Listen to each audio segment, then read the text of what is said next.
저는 친엄마 없이 아빠 혼자 키우시다가 제가 8살 때 새엄마를 만났습니다. 처음엔 엄마라는 존재가 생긴다는 게 마냥 좋기만 했는데 막상 같이 살게 되니 선뜻 엄마라는 말이 나오지 않더라고요. 그래서 처음엔 아줌마라고 불렀습니다.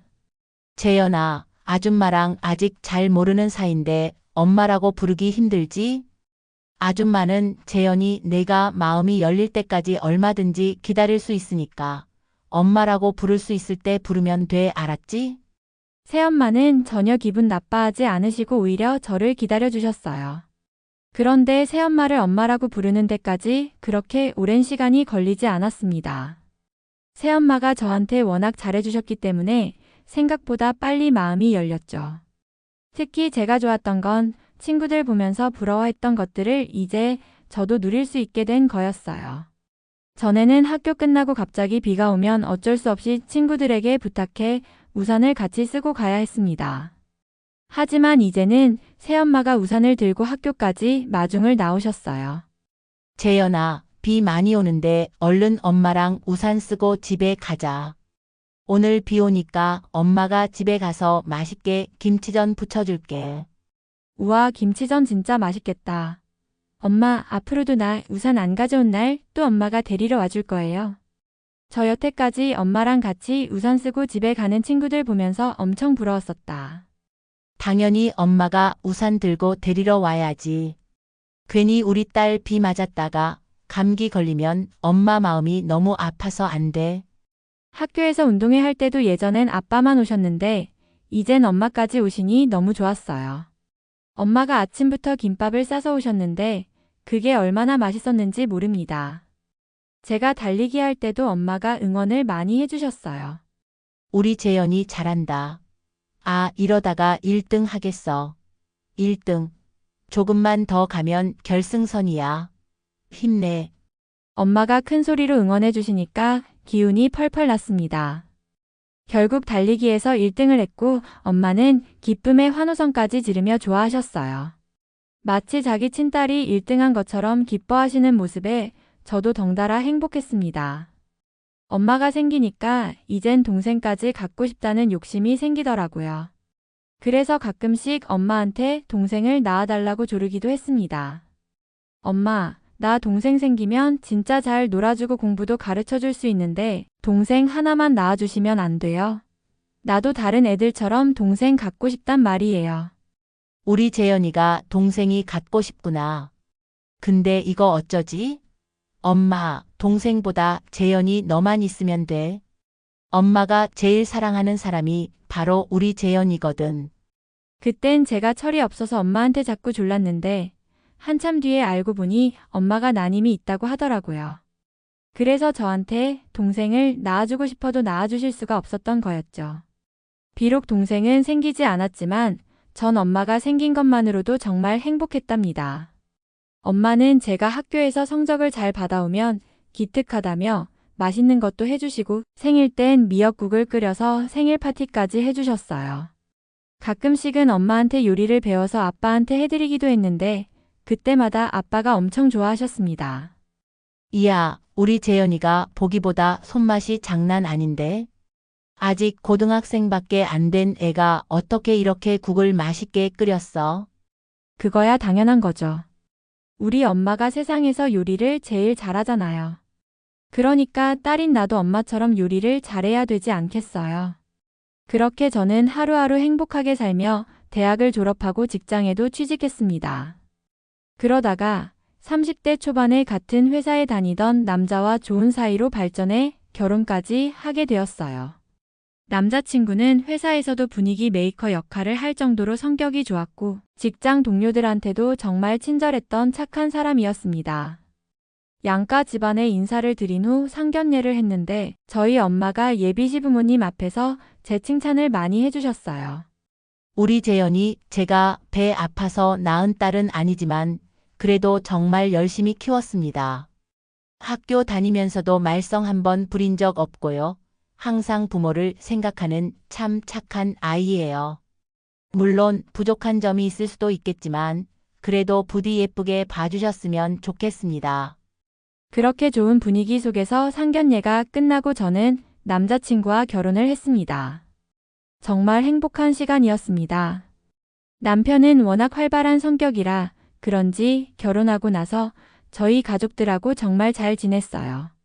한 번은 저희 아빠와 친해지려고 아빠가 낚시하러 가실 때 따라간 적도 있었습니다. 아유, 우리 서방이 의욕은 좋은데 아직까진 초보라 그런지 한 마리도 못 낚았구만.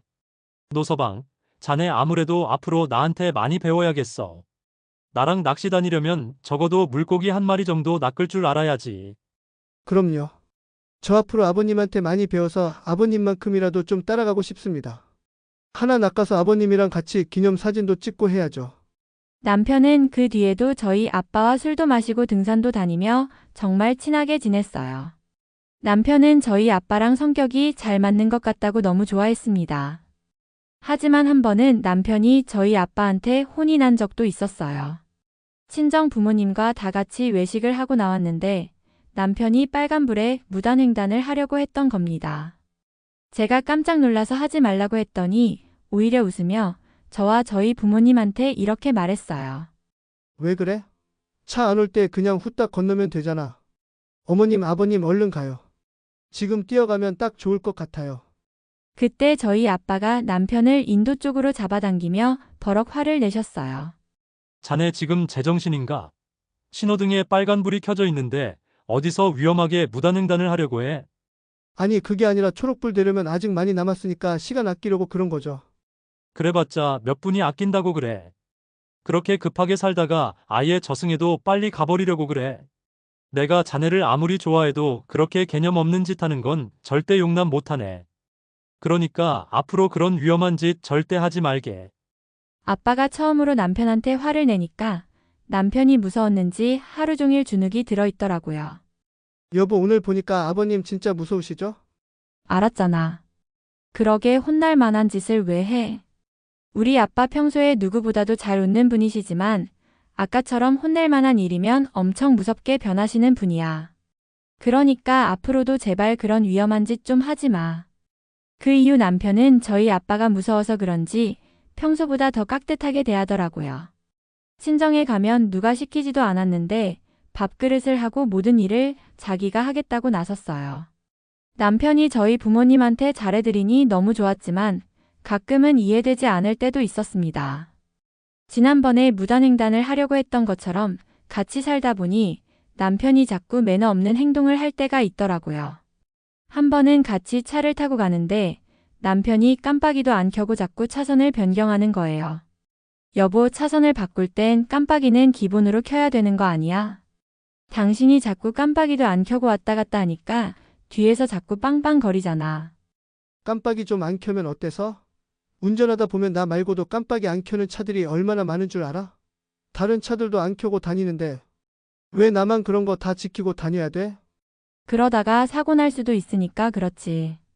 당신이 그렇게 깜빡이도 안 켜고 갑자기 끼어들었다가 뒷차가 박으면 어떡할 건데? 그럼 뒷차 잘못이지 뭐. 운전은 원래 다 눈치껏 해야 되는 건데 앞차가 깜빡이 좀 안 켰다고 박을 정도면 운전을 하면 안 되는 사람인 거야. 그런데 남편은 그 이후에도 가끔씩 이해되지 않는 행동을 하더라고요.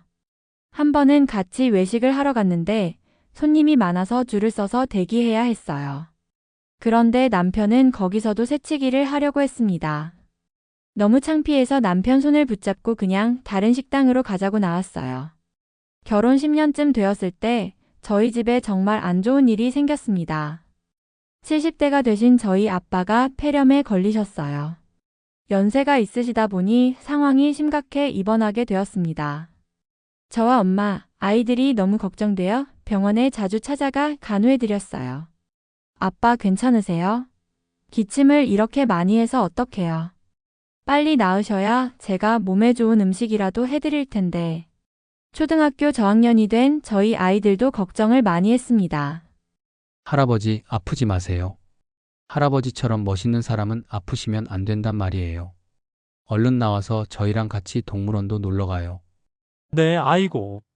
우리 예쁜 손주들이 할아버지가 꼭 나와서 너희들이랑 손잡고 여기저기 많이 놀러 다니마.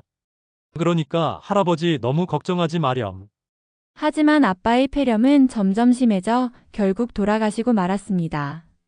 저도 하늘이 무너지는 것 같았지만 엄마는 거의 실신할 정도로 괴로워하셨어요. 여보, 가지 마. 나 당신 없으면 못 사는 거 알면서 날 두고 이렇게 떠나가면 어떡해. 갈 거면 차라리 나까지 데려가던가. 나 혼자 이렇게 남겨두면 난 어떻게 살라고. 아빠의 장례식을 치른 후 엄마는 하루하루 너무 힘들어 하셨어요. 제가 걱정돼서 자주 찾아뵀는데 밥도 잘 안 드시고 맨날 아빠 사진을 보면서 눈물을 흘리시더라고요. 어쩔 땐 아침 일찍 저한테 전화해서 펑펑 우실 때도 있었습니다. 재연아, 오늘 내 아빠가 내 꿈에 나왔는데 너무 가슴이 아프더라. 내가 해줄 수 있는 게 아무것도 없어서 가슴이 찢어지는 줄 알았어. 마지막까지 그렇게 아프다가 갔으니 얼마나 힘들었겠냐. 나 진짜 내 아빠 생각만 하면 속상해서 살 수가 없다.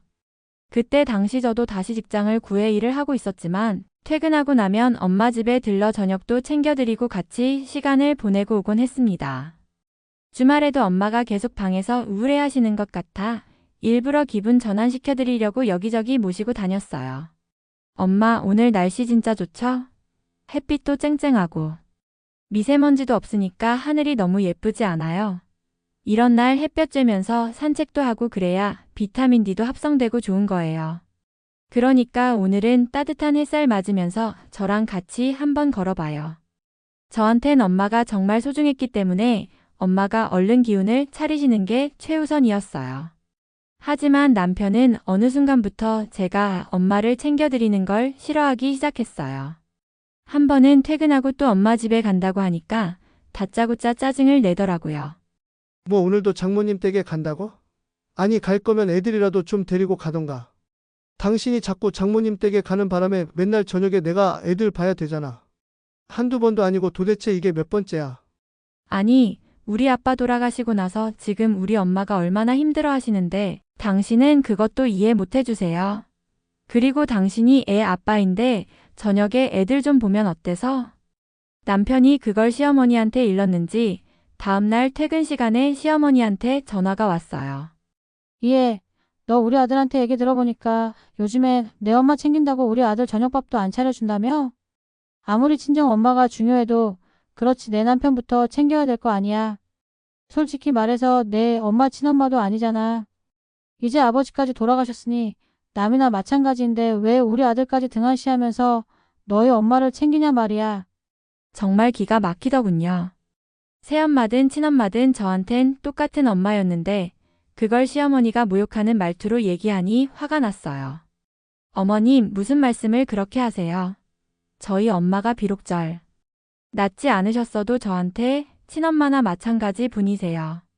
엄마가 그렇게 힘들어 하시는데 제가 딸 입장에서 어떻게 외면을 해요?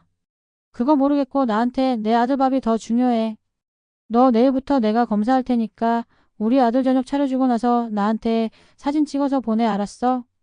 말도 안 되는 요구라고 생각해서 저는 당연히 사진을 안 보냈고 다음날 시어머니가 또 화가 나서 저한테 전화를 했어요. 그때부터 시어머니와 관계가 완전히 틀어졌습니다.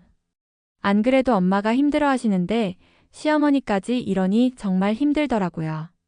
어느 날 남편이 갑자기 헛소리를 하기 시작했어요. 여보, 나 그냥 회사 그만두고 사업이나 해볼까? 내가 알아보니까 스크린 골프장이 은근히 돈이 많이 된대. 어차피 회사 다니면서 월급 받아봤자 부자는 못 되잖아. 안 그래도 일하느라 스트레스 받는데 그냥 이참에 회사 때려치우고 사업 준비나 해봐야겠어. 뭐 사업? 아니, 잘 다니던 직장을 놔두고 갑자기 무슨 사업을 한다는 거야? 요즘에 경기도 어려운데 사업한다고 다 잘 되는 줄 알아? 괜히 쓸데없는데. 현혹돼서 돈 낭비하지 말고 그냥 지금 다니는 회사나 열심히 다녀. 남편은 자기 편을 안 들어준다며 궁시렁거렸지만 저는 정말 이해가 되지 않았어요. 남편이 사업 얘기 꺼내서 골치가 아프던 와중에 더 안 좋은 일이 생겼습니다. 엄마가 마음이 너무 힘드셨는지 몇 달 만에 큰 병에 걸리셨어요. 저는 엄마가 너무 걱정돼서 자주 찾아가 지극정성으로 간호했습니다. 아빠가 떠나신 지도 얼마 안 됐는데 엄마한테까지 무슨 일이 생길까 봐 너무 조마조마했거든요. 하지만 시어머니는 그런 제 마음도 모르는지 주말에 병원에 가 있던 저한테 전화해서 또 말도 안 되는 소리를 하더군요. 이해. 너네 엄마 아프다고 이젠 아예 병원에 눌러 사나 보다. 친엄마도 아닌 사람한테 그렇게 정성을 쏟으면 차라리 너 남편이랑 시부모한테 잘해. 나 지금 당장 너네 집 찾아갈 거니까 좋은 말로 할 때 집으로 들어와서 밥이나 차려놔. 만약에 안 차려놨으면 내가 가만 안 있을 줄 알아. 정말 화가 났지만 참고 남편에게 전화했어요. 당신 지금 어머님 우리 집에 오신다는 얘기 들었어? 어머님이 배가 많이 고프신가 본데 당신이 나가서 밥을 사드리던 아니면 집에서 시켜드리던 알아서 해. 난 우리 엄마 챙길 거니까 당신 엄마는 당신이 알아서 하라고. 병원에 남편이 찾아온 건 엄마가 위독하다는 소식을 듣고 나서였습니다. 처음으로 병문안을 왔는데 남편이 엄마한테 정말 충격적인 말을 했어요.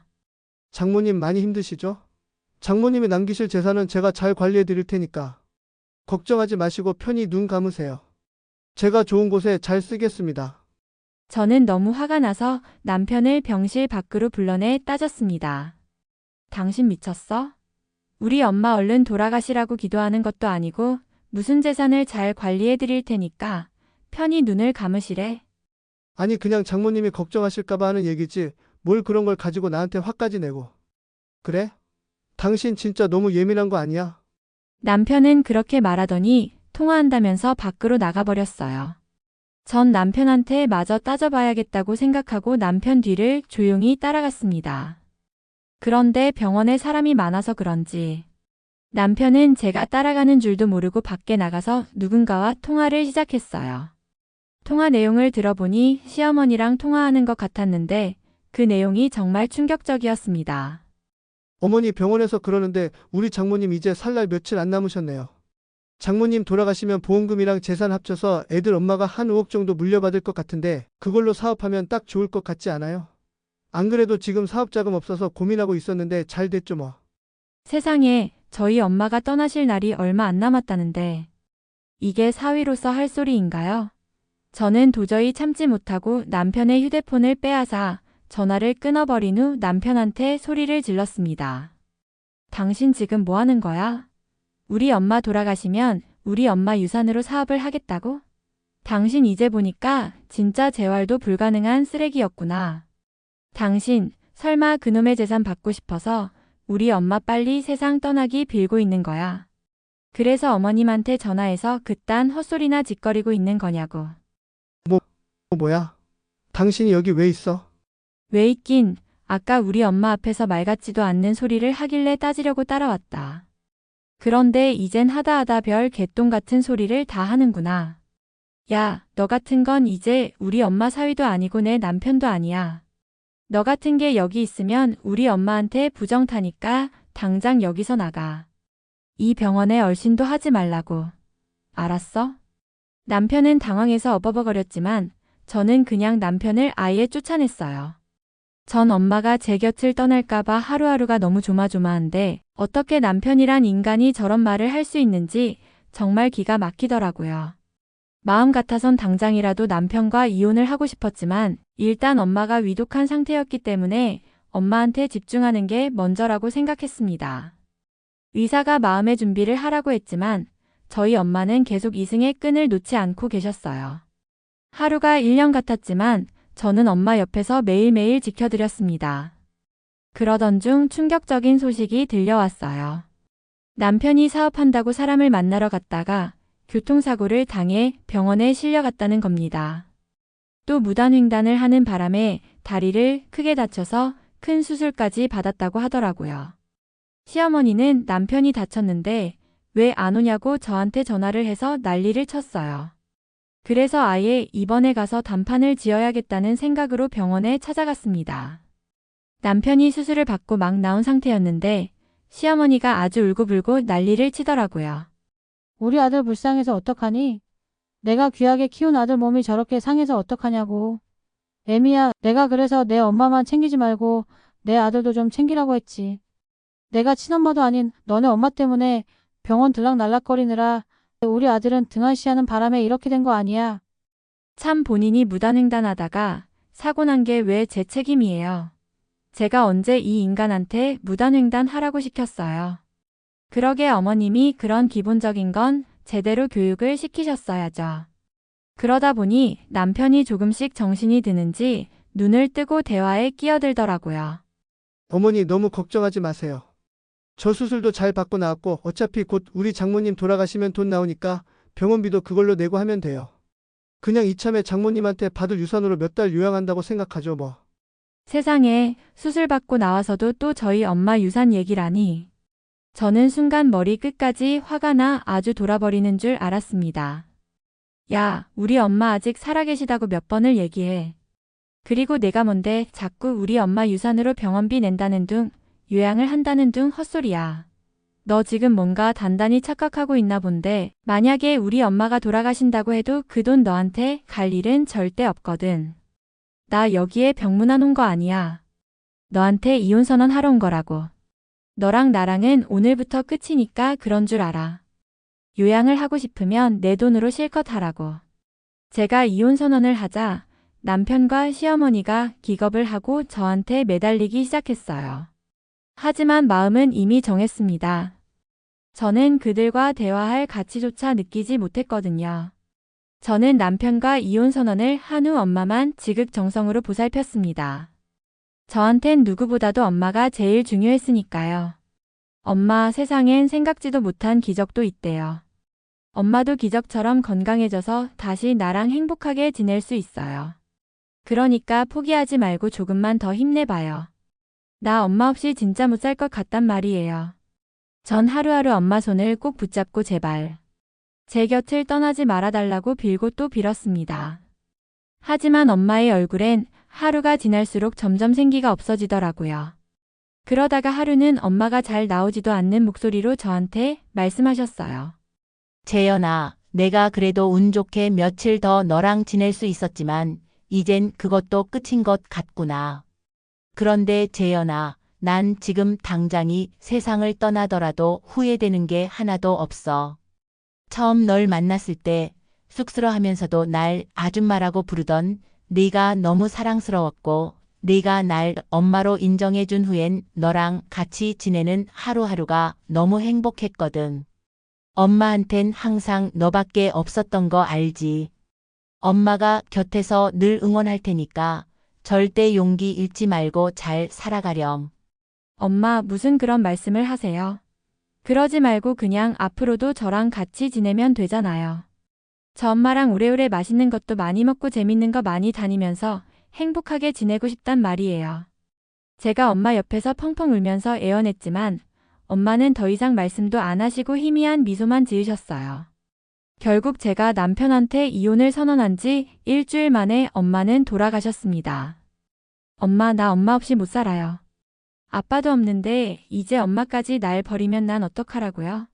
엄마는 세상의 전부인데 내가 앞으로 엄마 없이 어떻게 살아가요? 저는 감당할 수 없는 슬픔에 주저앉고 말았어요. 아빠가 떠나신 지 2년 만에 엄마마저 돌아가시니 정말 정신이 아니었습니다.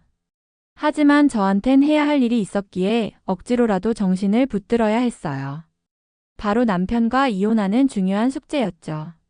남편은 저와 절대 이혼을 못한다고 했지만 결국 저는 이혼 소송을 걸었어요. 그런데 남편은 제가 엄마한테 물려받은 유산이 재산분할 대상이 아니라는 걸 알게 되고서는 저한테 울고불고 매달리기 시작했어요. 여보, 지금 내가 교통사고 나서 다리 이렇게 됐다고 날 버리는 거야? 당신 원래 이런 사람 아니었잖아. 예전에 나밖에 모르는 사람이었는데 어떻게 내가 다리 좀 다쳤다고 장모님 유산도 혼자 꿀꺽하고 나랑 이혼까지 할 생각을 해? 야, 넌 내가 내 다리 때문에 이혼하는 줄 알아? 그게 아니라 너랑 너네 엄마가 여태까지 나한테 한 짓을 도저히 못 참아서 이혼하는 거야. 너 우리 아빠 살아계실 땐 가식적으로 잘하는 척하더니 아빠 돌아가시자마자 돌변해서 우리 엄마 마치 짐짝 취급했잖아. 그리고 너네 엄마도 맨날 우리 엄마 새엄마라고 무시하면서 날 무슨 내시중이나 드는 몸종으로 생각했잖아. 그런데 내가 미쳤다고 너 같은 인간하고 계속 같이 살겠니? 난 너처럼 이기적이고 인성 더러운 놈이랑 말도 섞고 싶지 않아. 그러니까 그냥 조용히 나랑 갈라서 다신 내 앞에 나타나지 말라고. 결국 저는 이혼 소송을 통해 남편과 이혼을 하고 아이들도 제가 키우게 되었어요. 그렇게 남편과의 결혼 생활이 12년 만에 끝났죠. 그 후 저는 엄마가 사시던 집에 아이들과 함께 살게 되었습니다. 그 집에서 지내다 보니 엄마 생각이 정말 많이 나더라고요. 엄마가 쓰시던 살림살이를 볼 때마다 엄마가 해주시던 맛있는 밥이 생각나고 거실에 걸려있는 가족 사진을 볼 때마다 엄마 생각에 눈물이 줄줄 흘렀어요. 벤데다에는 엄마가 키우시던 화분이 있었는데 투병 생활 동안 관리를 못하셔서 말라 비틀어져 있었어요. 그래서 저는 아이들과 함께 엄마가 좋아할 만한 화분을 사왔어요. 엄마, 이 화분 할머니 거예요? 할머니가 예전에 키우시던 화분이랑 똑같이 생긴 것 같아요. 맞아, 이거 할머니 드리려고 산 거야. 할머니가 너희 예뻐하던 것처럼 화분들도 참 예쁘게 잘 키우셨어. 그래서 이젠 엄마가 할머니 대신에 우리 집에서 화분 좀 키워보려고. 엄마가 살아계셨으면 더 많은 걸 함께 할 수 있었을 텐데 그러지 못하는 게 너무 아쉽고 슬펐어요. 그래도 저는 엄마, 아빠와의 추억을 잊지 않기 위해 그 집에서 아이들과 함께 하루하루를 소중하게 보냈습니다. 옛말에 낳은 정보다 기른 정이 더 크다라는 말이 있죠. 저희 엄마는 저를 낳아준 친엄마는 아니었지만 그래도 저한테 무한한 사랑을 주신 정말 훌륭한 분이었습니다. 엄마가 모든 걸 다 바치며 절 키워주셨기 때문에 지금의 제가 있는 거라고 생각해요. 만약 엄마가 아니었다면 저는 평생 엄마의 사랑이 뭔지도 모르고 자랐을 테니까요. 엄마한테 못다한 말이 있어요. 엄마, 하늘나라에서 아빠랑 만나서 편하게 잘 지내고 계시죠? 전 요즘 엄마가 절 키워주신 것처럼 저희 아이들한테도 엄마로서 최선을 다하려고 노력하고 있어요. 엄마는 저한테 정말 소중한 사람이고 제 롤모델이기도 하거든요. 엄마, 나중에 하늘나라에서 만나게 되면 우리 다시는 헤어지지 말고 영원히 같이 살아요. 아셨죠? 그때는 엄마 품에 쏙 안겨서 절대로 안 떨어질 거예요. 엄마, 그럼 다시 만날 수 있는 그날까지 웃으면서 잘 지내고 계세요. 엄마 정말 사랑합니다.